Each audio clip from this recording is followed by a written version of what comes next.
Sesaran paya bakau.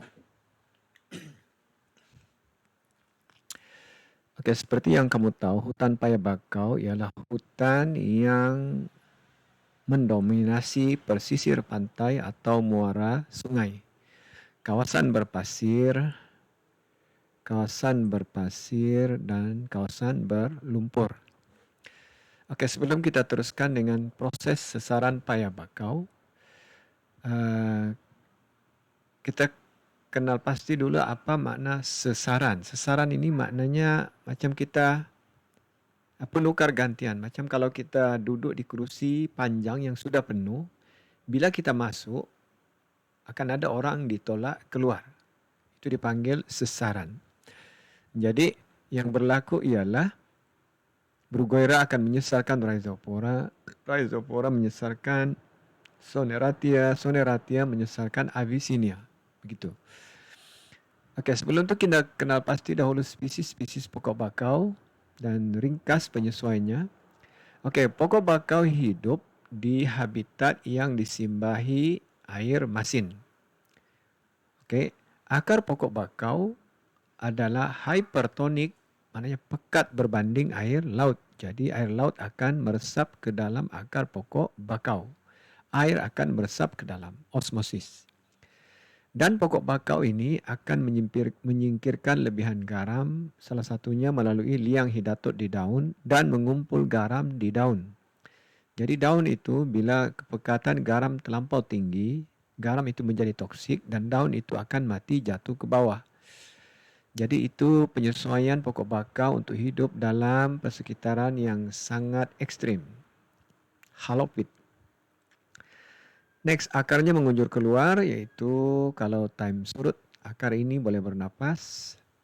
Kalau pokok Rhizopora, akarnya akar jangkang untuk memudahkannya mendapatkan cengkaman di lumpur.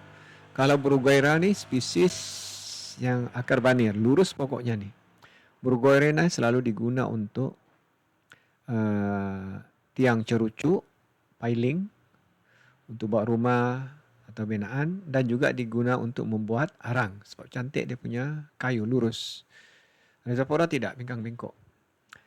Avicennia paling berada di laut. Avicennia ni mengambil nama Ibnu Sina. Ibnu Sina ni pakar perubatan moden, pakar perubatan herba, pakar tumbuhan. Jadi namanya diguna dalam spesies pokok bakau, Avicennia. Ini pokok perapat. Kalau dulu kami kecil di laut ni dia kadang dalam kedudukan 30 hingga 50 meter dari pantai. Jadi kita boleh panjat dan terjun. Di belakang sikit dekat pantai, itu rendah-rendah sikit, itu Soneratia. Kalau di lumpur, Rhizopora, tanah keras. Kalau kita jalan di sini, keras nih tanah dia. Tak berlumpur. Bruguiera. Di belakangnya ni pokok pandan dan tumbuhan daratan. Okey, kita tengok dia punya sesaran.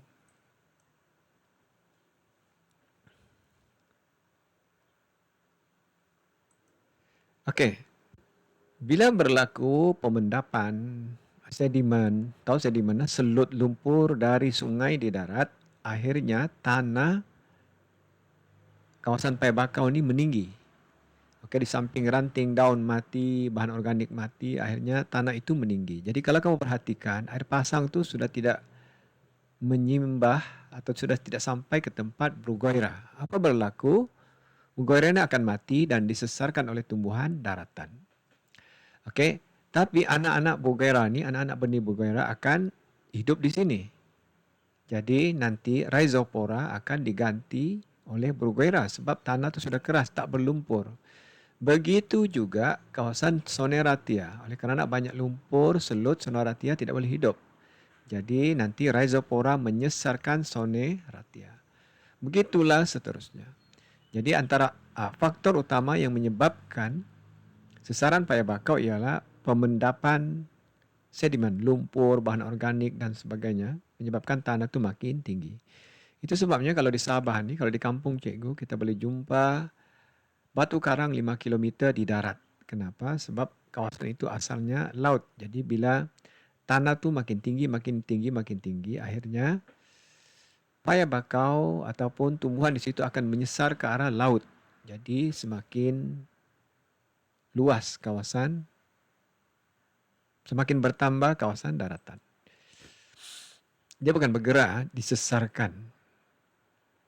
Okey. Endapan bahan organik mati, lumpur, tanah, tebing tanah tebing tanah itu meninggi, and then berlakulah sesaran.